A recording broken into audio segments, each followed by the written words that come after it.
Imagine settling into your seat on a grand Boeing 787 Dreamliner, expecting a smooth trip above the clouds. The hum of the engine lulls you into a sense of security until everything takes a sharp, dramatic turn. A young, pregnant teenager, nervous alone and visibly exhausted, asks politely for a small courtesy, a blanket, to keep herself warm. The flight attendant's dismissive refusal sends ripples of shock through the cabin. Tension thickens. Whispers abound. As suspicion and prejudice swirl, the girl tries to keep her composure, but the staff has no idea who she really is, or more importantly, who her father is, and what power he truly holds.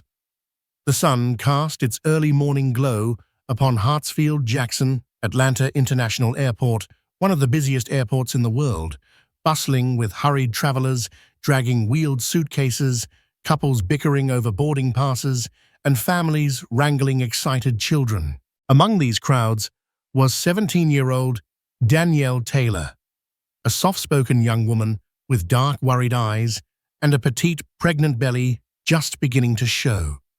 She had arrived at the airport extra early, following her father's careful instructions. Danielle's wore a simple grey maternity dress under an oversized cardigan, having forsaken any sense of style for comfort. She rubbed her belly absently as she made her way through the terminal. Everything about the trip felt surreal.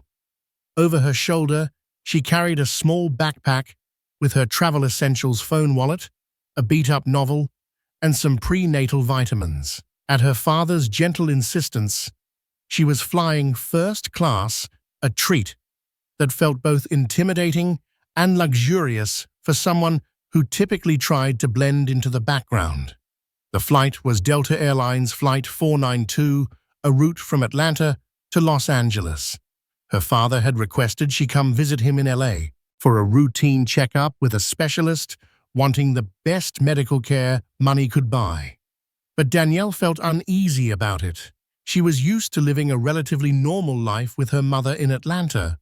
The father, Donovan Taylor, was a mysterious figure in her life, traveling globally for business and sending extravagant gifts, but never quite explaining the depths of his fortune. Over the years, Danielle had gathered pieces of who her father was: an entrepreneur, an investor, and perhaps a silent partner in several ventures. She knew he was wealthy, but to what extent she had never fully understood. She arrived at the gate, ignoring the curious stares of strangers who sometimes glanced at her young face, her bulging abdomen, or her braided hair. Her teenage pregnancy attracted attention, and the awareness of how the world perceived her made her shrink a little. She tried to focus on her father's voice in her head. "Keep your shoulders back.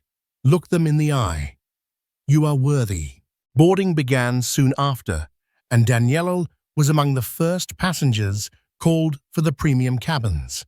A middle-aged gate agent gave her a once-over, pursed her lips, but said nothing as she scanned the ticket. Then, with forced politeness, "Thank you, Ms. Taylor. Enjoy your flight." Danielle offered a shy smile and proceeded down the jet bridge. Entering the cabin, she was struck by the plush seats, each with ample legroom, large screens, and fluffy pillows. She felt out of place, but also slightly reassured by the comfort. Her father had insisted that she deserved only the best, but Danielle had never come to terms with the idea that such luxuries were normal. She placed her carry-on under the seat in front of her and carefully sat down by the window. The flight attendants moved about, swiftly assisting passengers with luggage and offering them welcome drinks. Danielle tried to catch the eye of a passing flight attendant for a moment, but the woman, tall, with a neatly pinned blonde bun and an air of stiff composure, ignored her. Danielle shrugged off the slight. She was used to a certain level of dismissiveness. People often assumed she was from a humble background or that she was in the wrong place. She told herself it was just a misunderstanding. Maybe the attendant was busy. As more passengers filled the cabin, Danielle felt the swirl of energy conversations, laptops, opening seatbelts clicking. The hum of the air conditioning overhead was soothing. She found herself hoping this journey would be quiet and uneventful. A part of her felt uneasy about traveling alone, especially pregnant, but her father had assured her that all she needed to do was ask for help if necessary. In first class, help was supposed to be readily available. Then she felt a kick inside her belly. The baby, her baby. She smiled slightly, resting a hand on the spot. "We'll be fine," she thought. "We just have to make it to LA." As the cabin door closed and the safety demonstration began, Danielle was surprised at how quickly the plane backed away from the gate. It was her second time flying first class, but she still found each moment brimming with novelty, the careful attention from some of the flight attendants, the chilled juice offered before takeoff, and the fancy noise-canceling headphones that came packaged in plastic wraps. Yet something felt amiss. The blonde flight attendant, her name tag read Cheryl, seemed to avoid making eye contact. When she approached other passengers, she was all smiles, offering them personalized greetings. To Danielle, there was nothing but a perfunctory nod. Another attendant, a younger man named Avery, offered Danielle a glass of water, so Danielle tried to push away her discomfort. She was used to microaggressions, as her mother had often called them little slights that chipped away at one's sense of belonging. But she refused to let this small detail spoil her flight. As the plane sped down the runway and lifted into the air, Danielle felt that familiar lurch in her stomach, the sense of both awe and anxiety. She gripped the armrest for a moment, then released it as the plane steadied in the sky. Once they reached cruising altitude, Avery returned, wearing a pleasant smile. He placed a warm towel on a small tray in front of her seat and asked if she needed anything. "Actually, yes," she replied softly. "Might I get a blanket, please? I'm feeling a bit cold." Avery nodded and vanished behind the curtains that separated the galley. Moments later, though, Cheryl appeared, her features set in a firm line. "May I help you with something?" She asked a question that sounded more like a challenge. Danielle repeated her request. "Surely," Cheryl said, "but we're short on blankets at the moment and they're reserved for priority passengers." Danielle's brow furrowed. "I am in first class, though," she said, not wanting to sound arrogant, but only clarifying. Cheryl gave her a tight-lipped smile. "Yes, but we have a specific passenger list for those who are Delta Diamond or have other premium statuses. We don't just hand them out if we suspect we might run short." Her gaze flicked to Danielle's belly. Danielle felt the sting. Did she interpret that as her not belonging here? She decided to keep calm. "I understand," Danielle responded politely. "I'm feeling particularly cold, so maybe if it's possible to get one later, I'd appreciate it." Cheryl nodded in a way that ended the conversation. As she walked away, Danielle could see her confiding something in another attendant who cast a quick glance in Danielle's direction. The teenager felt her cheeks burn with embarrassment. Had she done something wrong? Why were they acting like she wasn't just as much a paying passenger as everyone else up here? She forced herself to distract from the tension by pulling out her old novel.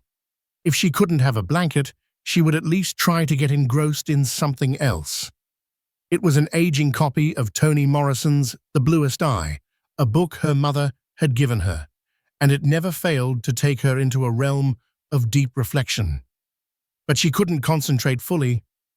Every time Cheryl passed by, Danielle felt the woman's disapproval like a physical weight. After about an hour in the air, Avery came by to take meal orders. "And for you, ma'am?" Avery asked, glancing at Danielle's seat. She scanned the menu, voice soft and cautious. "I'll have the grilled salmon, please." Avery jotted that down with a friendly nod, but then Cheryl tapped him on the shoulder, whispering in his ear. Danielle caught only bits of the conversation. "We're running short. Might have to."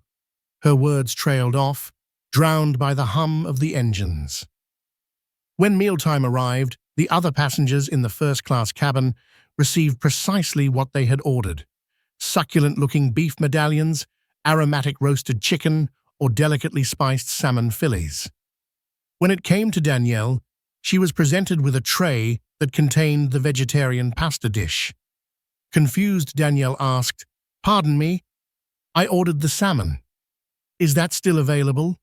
Avery's cheeks reddened, and he mumbled a half apology.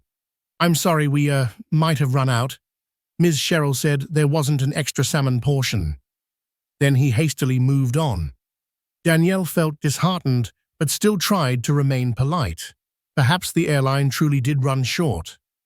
She cut into the pasta, half-heartedly lamenting the dryness of the dish. It was as if each small indignity stacked atop the previous one. She attempted to remain calm, telling herself that it wasn't worth making a scene. Still, her father had told her to stand up for herself. But does it really matter about a piece of fish, she wondered? The bigger question was, why was she being treated differently after her lackluster meal? Danielle's stomach churned, with a mix of hunger and anxiety. The baby inside her reacted, prompting her to rub gentle circles against her belly. Nearby passengers began to notice the tension. A few shot disapproving glances at Cheryl when they realized Danielle was the only one not offered certain amenities like the warm cookie that seemed to float around to other passengers after lunch. A kindly older woman across the aisle spoke up. "Excuse me, dear, didn't you get a cookie?" Danielle simply shook her head with a polite but uncomfortable smile. She tried to wave off the concern. Sensing the atmosphere, Avery approached Danielle again. He tried to make it right by offering her a new drink and apologizing for the mix-up. "I'm sorry for all this. We've had some supply issues," he said, an apology that sounded half sincere and half coached. Danielle nodded, not wanting to get Avery in trouble. She sensed that Cheryl was the real source of the problem, but she didn't have the energy to fight a battle on an airplane. She wanted more than anything just to reach LA peacefully. The plane cruised smoothly for another hour. Danielle went back to reading, though her mind drifted. She worried about her upcoming doctor's appointment. She wondered if her father would be waiting at the airport or if he'd just send a driver. She also thought about her mother back home, hoping she was okay, telling herself this was all for the baby's future. The tension simmered beneath the surface, but she tried to ignore it. Eventually, she felt a chill creep up her legs again.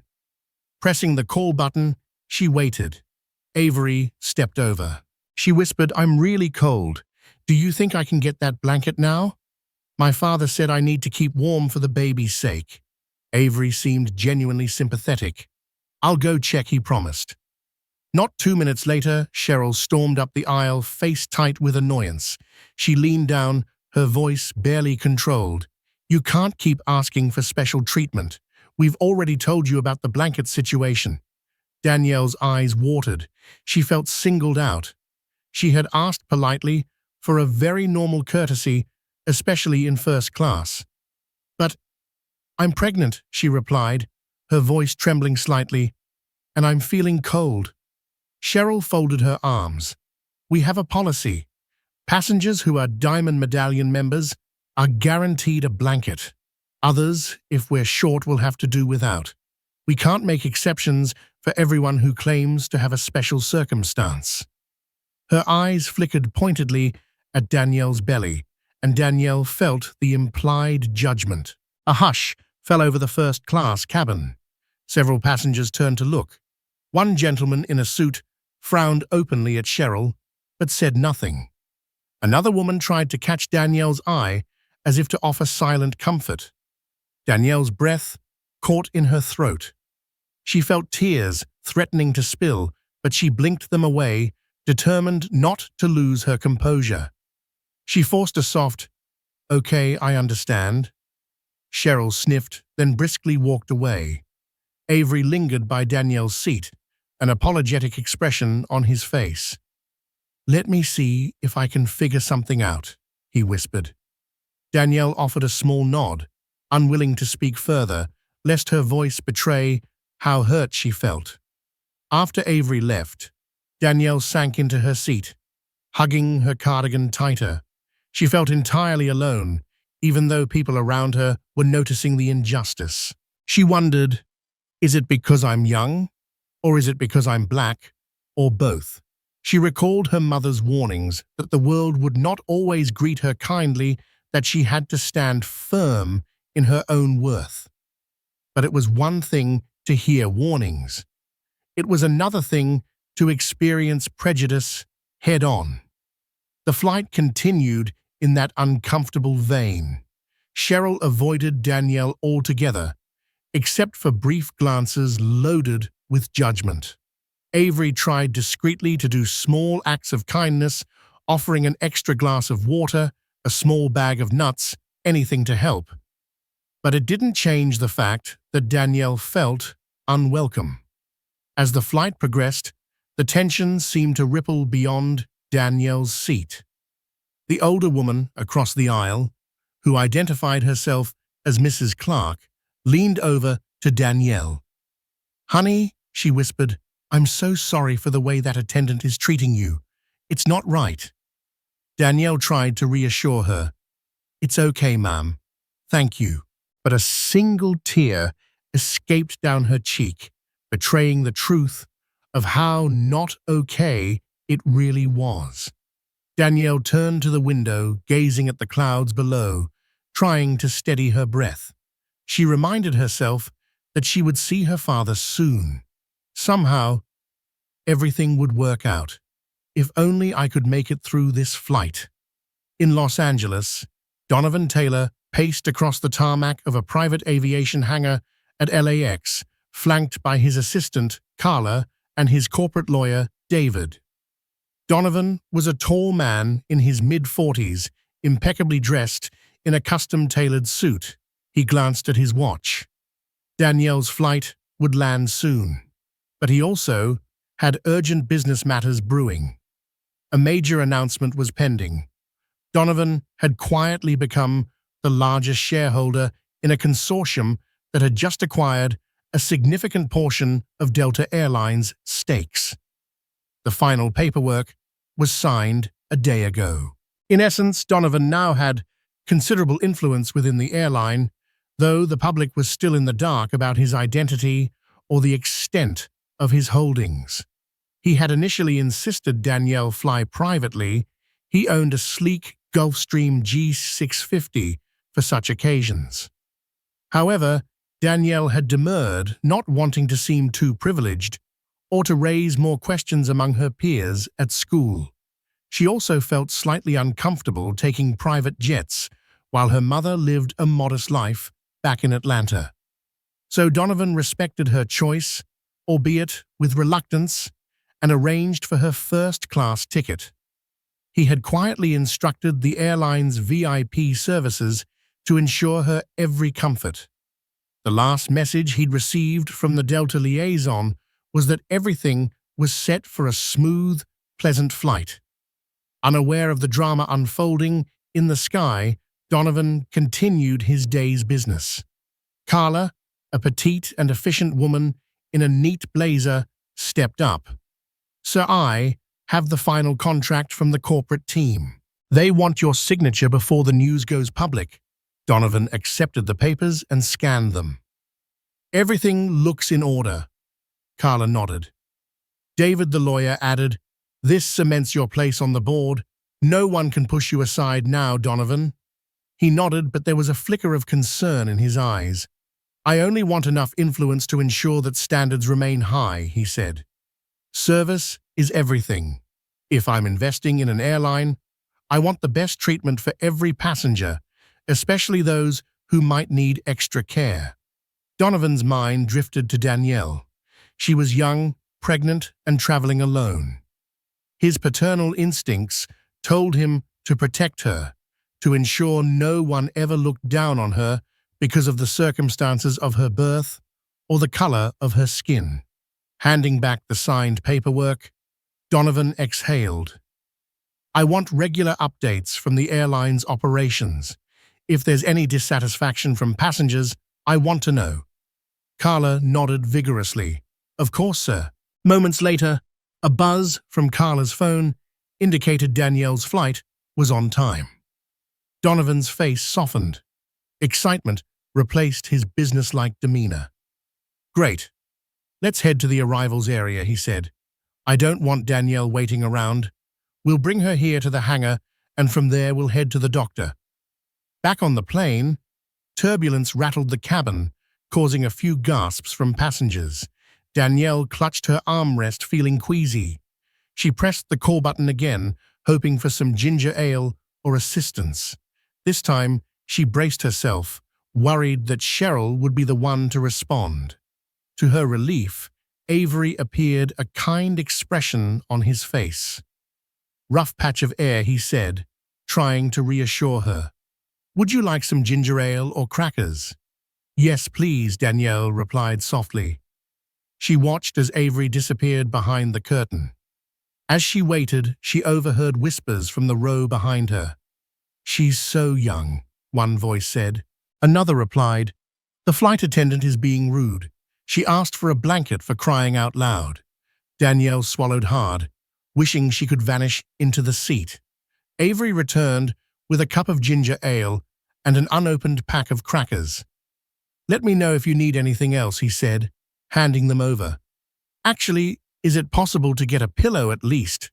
Danielle asked, still chilled. Avery glanced over his shoulder as if worried about being caught. "I'll see what I can do," he said quietly. A few minutes later, he came back with a pillow, placing it discreetly on Danielle's lap. "Don't let Cheryl see," he whispered, half joking, half serious. Danielle forced a smile in gratitude. The rest of the flight was a roller coaster of discomfort, both emotional and physical. Each time Cheryl passed by, Danielle felt the woman's hostility. She tried to ignore it, focusing on the positive. At least Avery was kind, and at least the flight would end soon. She also sensed some passengers in first class taking pity on her, shooting her sympathetic glances. One man offered to let her have his blanket, but Cheryl intervened with a firm, "No, sir. That's your personal item for the flight." Danielle appreciated the offer, though, and the silent solidarity of some around her lifted her spirits, if only slightly.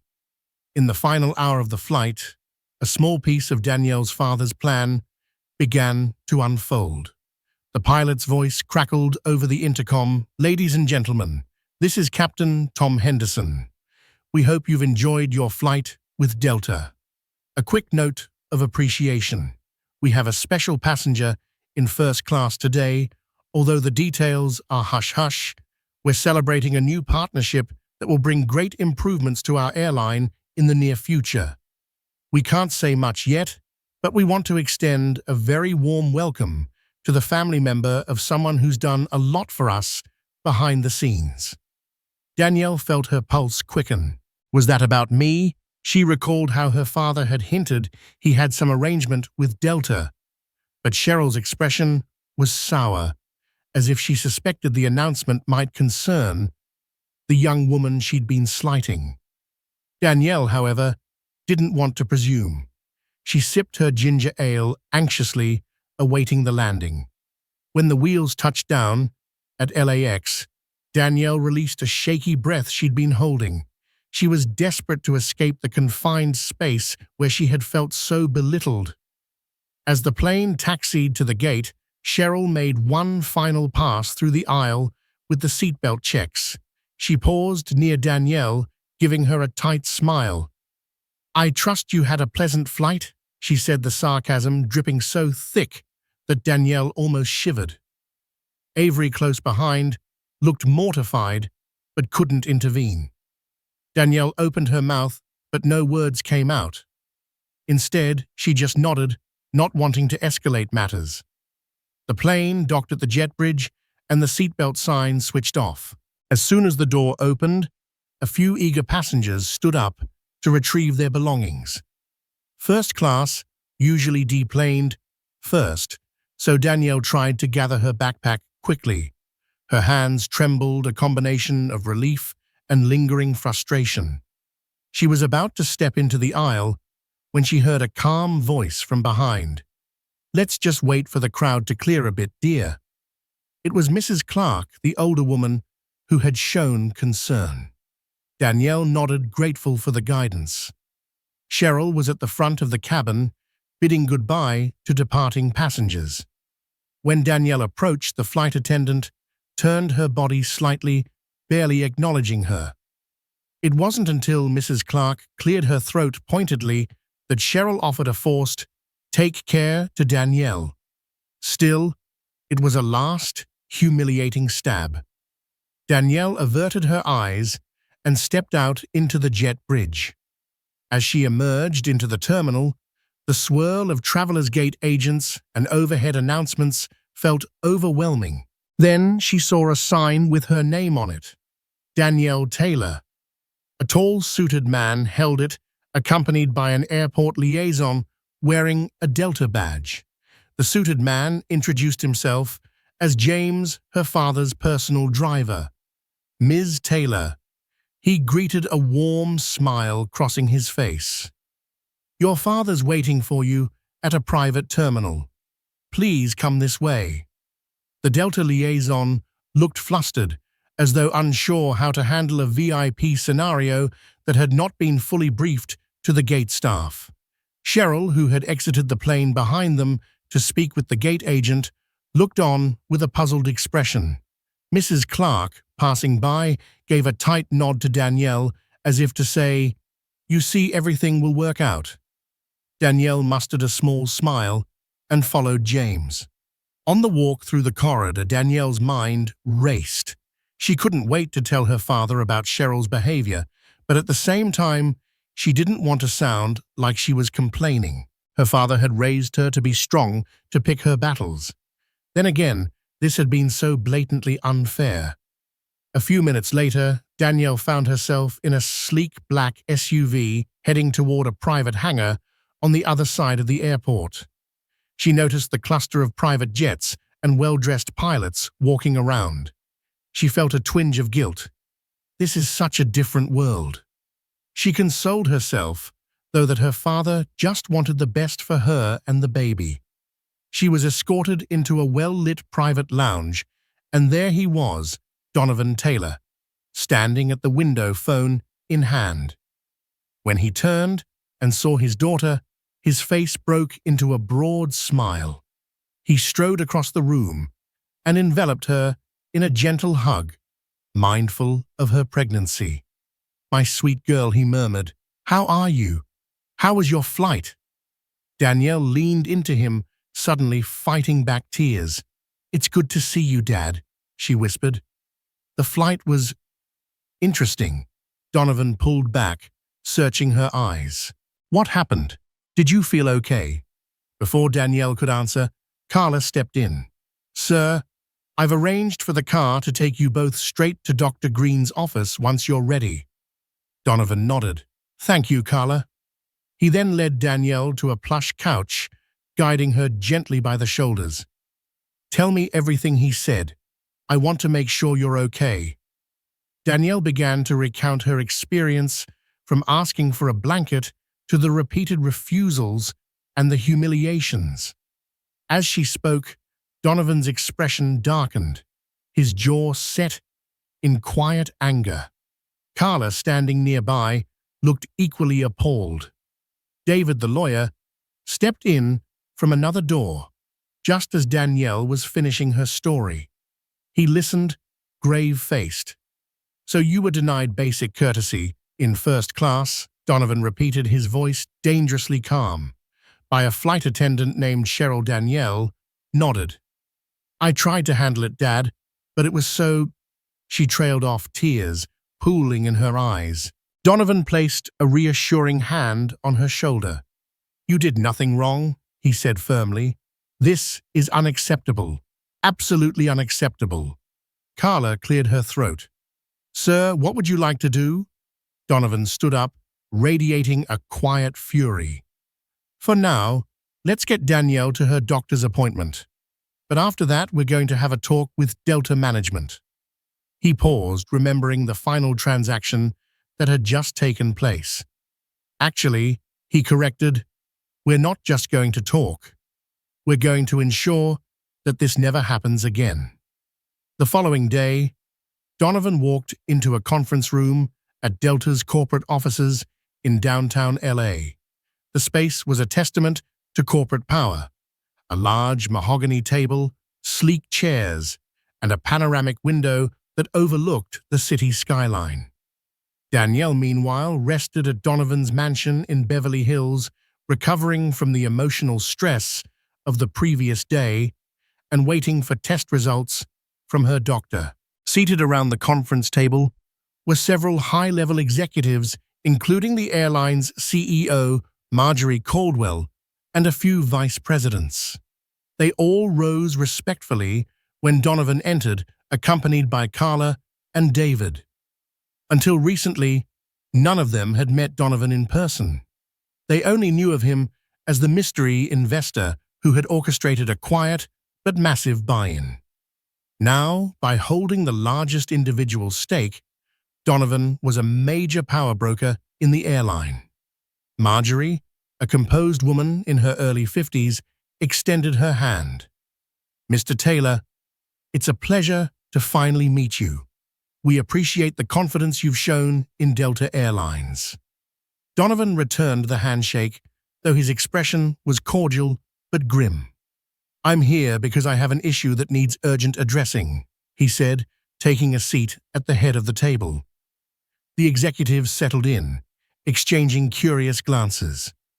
Donovan wasted no time recounting in measured detail Danielle's experience. The executives listened with mounting discomfort. Marjorie's cheeks tinged pink. Mr. Taylor, this behavior is not representative of Delta Airlines' values. We sincerely apologize. Rest assured, we will investigate. The flight attendant in question, Ms. Cheryl T., she glanced at a file in front of her, will be interviewed. If found guilty of violating our service standards, she will face disciplinary action. Donovan nodded, but didn't look entirely satisfied. I appreciate that, Ms. Caldwell, he said. But I want more than an investigation. I want systemic change to ensure that no passenger, let alone a pregnant teenager traveling alone, is made to feel less than deserving. This is about more than just one flight attendant. He paused, letting the weight of his words linger. With my position as a key shareholder, I will be reviewing the company's training programs, diversity initiatives, and passenger service protocols. Marjorie glanced around at her team. Of course, she said carefully, we welcome your input. Delta has always prided itself on high standards and inclusivity. An incident like this is deeply troubling. Donovan's eyes narrowed slightly. It's one thing to state a corporate value. It's another to ensure every single employee is trained and motivated to uphold it. He tapped a pen against the table. I want to see real, actionable measures, refreshers on anti-discrimination training, new protocols for dealing with pregnant passengers and those with special needs, and perhaps a more thorough approach to how we allocate in-flight resources. As Donovan spoke, the entire room recognized the seriousness of the moment. He wasn't just an angry father. He was a powerful investor who had the leverage to demand real changes. After further discussion, Marjorie assured him that Delta would conduct an immediate internal review, produce a revised training module, and expand oversight of flight attendants' treatment of passengers.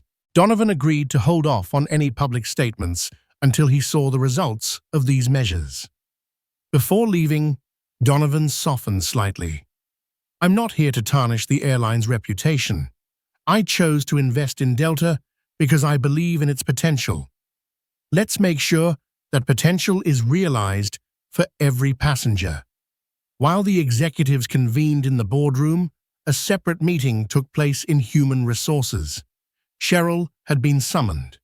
She walked in, confident at first, certain that her track record and seniority at Delta would shield her from any real repercussions.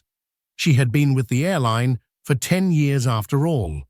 In her mind, she had only followed protocol reserving certain amenities for high-tier frequent flyers. But an HR manager, flanked by a union representative, laid out the complaints, multiple accounts from first-class passengers who witnessed her refusal to offer Daniele the same courtesies provided to others. Additionally, Avery had submitted an internal statement describing Cheryl's hostility. Cheryl's face paled as she realized the weight of the accusations. This teenage passenger is apparently the daughter of a major investor, the HR manager said. But that's beside the point. Even if she wasn't, your behavior was unacceptable. Cheryl tried to defend herself. "We were running short on blankets. I was told to prioritize Diamond Medallion members. We frequently do that." This passenger didn't have the status. The manager peered at her notes. According to statements, the flight wasn't so full as to completely run out of blankets. Additionally, your manner toward the passenger was described as hostile and discriminatory. She was a pregnant minor traveling alone, specifically asking for warmth and comfort. Why didn't you at least try to find a solution or show empathy? Cheryl's eyes narrowed. She glanced at the union rep, who gave her a warning look. "I was just doing my job. I treated her like any other passenger without special status." The manager's gaze hardened. "You singled her out from everything we've heard. Other passengers who also didn't have Diamond Medallion status received blankets. One even offered his blanket to Danielle, and you intervened to stop him from giving it to her. Can you explain that?" Caught in her own lie, Cheryl fumbled. "Look, maybe I was having a bad day, but this is being blown out of proportion." The passenger didn't complain until she told her father. The manager cut in, finishing the sentence. "And yes, now it's a very big deal. Because not only did this reveal a serious lapse in customer service, but it also reeks of prejudice. We can't have that." The union rep placed a hand on Cheryl's arm. "I suggest we request a suspension pending a full investigation," he said softly, trying to de-escalate the situation. Cheryl shot him an incredulous look. "Suspension? For refusing a blanket? This is insane." But she sensed the walls closing in. The manager nodded. "You're on administrative leave for now. We'll be in touch with further instructions. I recommend you cooperate fully, or this could escalate to termination." Cheryl stood, face flushed with anger. But she also felt fear gnawing at her. She'd taken her position for granted, often bending the rules as she saw fit. She never imagined it would lead to such a crisis. "Fine," she snapped, stalking out of the office. As she walked away, her thoughts churned. "This can't be happening. I'll fight it." Little did she know the karma she had sown was only just beginning to sprout. Meanwhile, at Donovan's sprawling Beverly Hills estate, a modern mansion with floor-to-ceiling windows overlooking a lush garden, Danielle lounged in a plush recliner in one of the guest suites. After a thorough checkup, Dr. Green had assured her that everything with the pregnancy seemed fine, though stress was certainly not ideal. Danielle tried to unwind, sipping herbal tea Carla had brought her. She replayed the flight's events in her mind. She felt a swirl of emotions: anger, hurt disbelief, and a tinge of guilt. She knew some people would say, "At least you're lucky enough to fly first class." But that didn't excuse the discrimination she faced. For the millionth time, she wondered if it was about her being black or pregnant, or simply because Cheryl decided she didn't look like she belonged there. Her father appeared in the doorway, wearing a casual polo and slacks. He offered a gentle smile. "How are you feeling, Princess?" he asked, using the old nickname he'd given her years ago. She motioned for him to come in. "Better," she said. "I still feel angry." "Is that normal?" Donovan nodded, pulling up a chair. "Very normal. You were mistreated. It's okay to feel angry." He took her hand. "But I promise you, I'm not letting this go. The airline is going to make changes. This is about more than one flight." Danielle studied her father's serious expression. "You're not overreacting, right? I mean, people have bad days, and flight attendants get stressed." Donovan's eyes flickered with determination.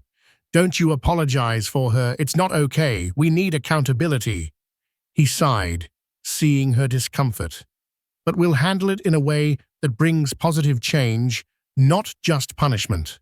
Ultimately, I want people like Cheryl to understand that kindness and respect are mandatory in this industry." She felt a surge of gratitude for her father's protectiveness. "Thank you," she murmured, "for everything.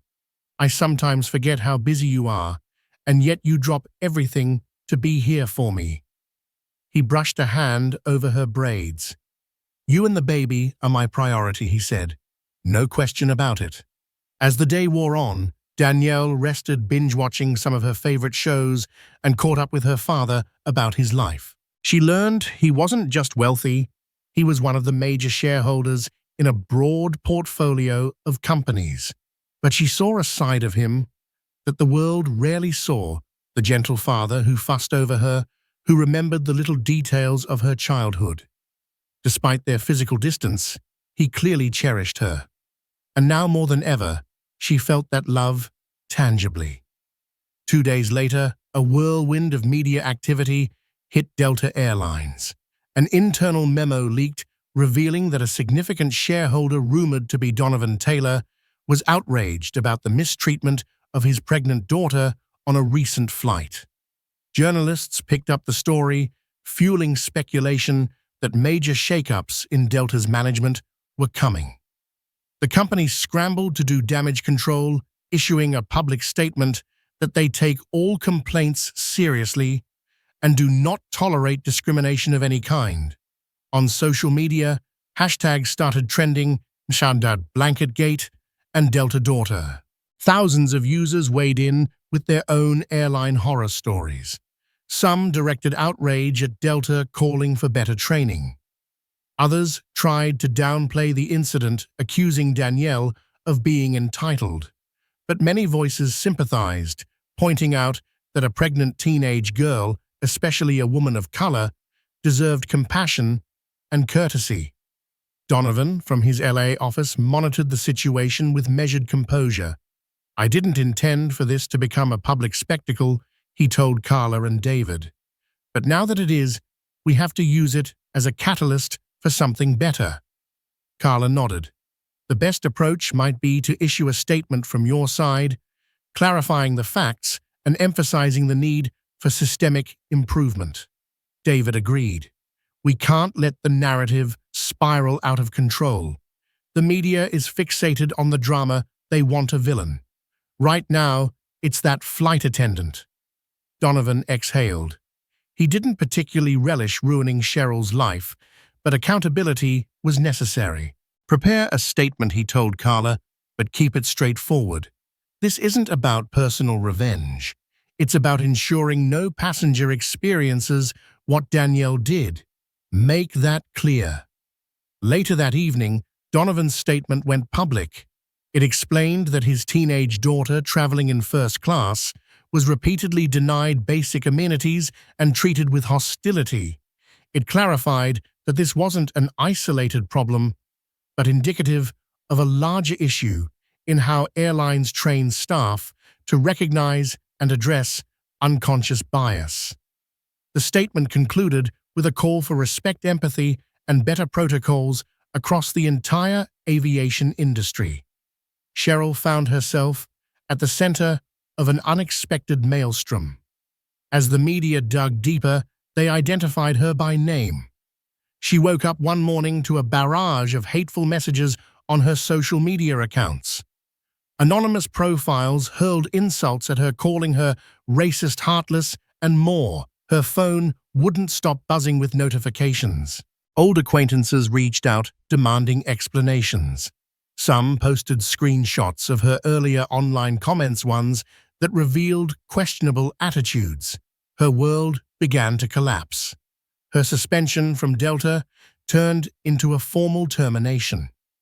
In a letter delivered via courier, the airline stated that after reviewing passenger statements, crew statements, and internal policies, they found her actions inexcusable. She lost her job and the travel privileges that came with it. Enraged, Cheryl threatened to sue Delta for wrongful termination, but her union rep reminded her that the evidence was stacked against her. Multiple passengers corroborated the same story, and her attempts to justify her behavior were weak. Desperate, she contacted a tabloid, hoping to sell her story. But they only published a scathing article painting her as the villain. Her name and photo circulated widely. Job prospects evaporated. Even smaller airlines, upon hearing her name and seeing the negative press, refused to interview her. The union quietly distanced itself, issuing a statement that they do not condone discrimination. For Cheryl, it felt like the entire world had turned against her. Rumors surfaced that she'd had prior complaints from other passengers, unrelated allegations of poor service or rudeness mostly, but nothing too severe until now. Those complaints, previously buried in HR files, came to light, reinforcing the narrative that she had a pattern of unprofessional behavior. Cheryl found herself isolated with few friends defending her. In the eyes of the public, she had become a cautionary tale of how prejudice and blatant cruelty could ruin a career overnight. In the weeks that followed, Danielle's story became somewhat of an inspirational footnote in a much larger conversation. Her father's influence led to Delta announcing a new wave of employee training focusing on empathy, cultural sensitivity, and non-discrimination. Other airlines watched nervously, wondering if they too would face a reckoning if similar complaints surfaced. For Danielle Lay, life took on a new rhythm. She stayed in LA longer than expected, allowing Donovan to be involved in her prenatal journey. She attended specialized prenatal classes. She bonded with her father over dinners at home, sometimes accompanied by Carla and David. She even took a tour of the Delta headquarters in Atlanta later, at her father's invitation, meeting executives who apologized profusely for her earlier experience. She appreciated the gesture, but she was more interested in real change than personal apologies. During one such meeting, Danielle expressed a heartfelt thought: "I just don't want other young women, especially those who are Black and pregnant, to be disrespected like that. Traveling is already stressful enough." Those words resonated with the Delta leadership, and they invited Danielle to speak at a company-wide conference about customer care. Though nervous, she accepted telling her story with honesty and grace, emphasizing that empathy in the service industry is not optional, it's essential. The result was a standing ovation from over 1,000 employees, including ground staff, flight attendants, and corporate suits. Danielle realized she had a voice and that people were listening. In that moment, she felt a sense of closure. She had turned a hurtful experience into a platform for positive change. Her father, watching from the sidelines, couldn't have been prouder. As Danielle's belly grew, so did her confidence. She decided to finish her senior year of high school online, splitting her time between Atlanta and LA, determined to maintain stability for her baby. One afternoon, while she was packing for a return trip to Atlanta, Donovan brought her an envelope. Inside was a letter from Delta's new Customer Compassion Fund, a program set up in response to the incident. The letter thanked Danielle for her bravery and included a donation in her name to a foundation supporting teen mothers. Danielle smiled, tears brimming in her eyes. In another part of town, Cheryl sat in a cramped apartment she'd hastily rented after losing her job. Bills piled up, and she scrolled through job listings on her laptop. The airline industry was largely closed to her. Her phone beeped another hateful message. She locked the screen, burying her face in her hands. She had learned a painful lesson about how quickly life could unravel when one's actions lacked empathy and respect. Although Cheryl harbored bitterness, she was forced to do some soul-searching. Slowly, she began volunteering at a local community center, hoping to rehabilitate her image and find a sense of purpose. Some days, she resented the volunteer work, wishing she were back on international flights, enjoying travel perks. But something else began to stir within her, a recognition of her own biases and the harm they caused. Whether she could truly atone remained to be seen, but her fall from grace was undeniable. When Danielle finally decided to return to Atlanta for a family gathering before the baby was born, Donovan arranged her flight once again in first class, but this time, something was different. Before she even boarded, a Delta representative greeted her personally, escorting her through security and ensuring every comfort was provided. It felt like an overcorrection, yet Danielle couldn't help but appreciate the extra care. She noticed a different energy among the flight attendants, to warmer smiles, genuine offers of help, and subtle reminders that someone was always there if she needed anything. Mid-flight, the lead flight attendant approached Danielle with a soft blanket and a pillow, saying, "Miss Taylor, we want you to be as comfortable as possible. Let us know if you need anything else." Danielle thought back to that day when a single request for a blanket spiraled into a humiliating ordeal. Now she accepted the blanket with a smile, feeling both gratitude and a pang of sorrow for what it had taken to reach this point. As she nestled into her seat, a wave of calm washed over her. She realized how far she'd come, not just physically flying from coast to coast, but emotionally. She felt stronger, surer of herself, and as the plane cruised through the sky, she rested a hand on her belly, silently promising her baby that the world, despite its flaws, could be shaped into a kinder place if people stood up for what was right. Weeks turned into months, and Danielle's baby bump reached its final stages. Surrounded by family and supportive friends, she gave birth to a healthy baby girl, a moment of pure joy that eclipsed every hardship she'd faced. Donovan was right there, tears of pride streaming down his cheeks as he held his granddaughter for the first time. In that hospital room, the painful memory of blanket refusals and humiliations seemed distant, replaced by the warmth of new life and the promise of fresh beginnings. Still, Danielle knew the lesson of that flight would stay with her forever. It had shown her that a prejudice, however small it may seem in the moment, can leave lasting scars, but also that injustice can be confronted, and sometimes from that confrontation, real change can blossom. As for Donovan, he continued to use his influence to push for better service and accountability across Delta's global operations, ensuring that each flight attendant understood the weight of their role to care for every passenger. And so the story ended, not just with one flight's drama, but with an industry learning that no act of discrimination, however casual, could go unchallenged, especially when a resolute father and his courageous daughter refused to back down. In the end, karma hit hard But it also paved the way for a renewed commitment to empathy, respect, and the fundamental decency every human being deserves when they step onto an airplane. Thank you for joining us on this emotional journey, where a simple request for a blanket exposed deep-seated biases and sparked a powerful transformation. We witnessed a pregnant teen bravely enduring humiliation only to discover her father owned the very plane she was flying on.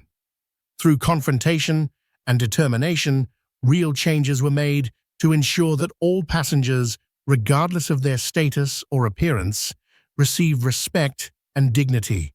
If you found inspiration or value in this story, we invite you to become part of our ongoing conversation for change. Like this video, share it with friends or family who need a reminder that standing up against injustice can make a real difference, and subscribe for more stories that shine a light on both the best and worst in human nature. Together, we can help create a world where kindness prevails, and no one is ever denied a blanket again.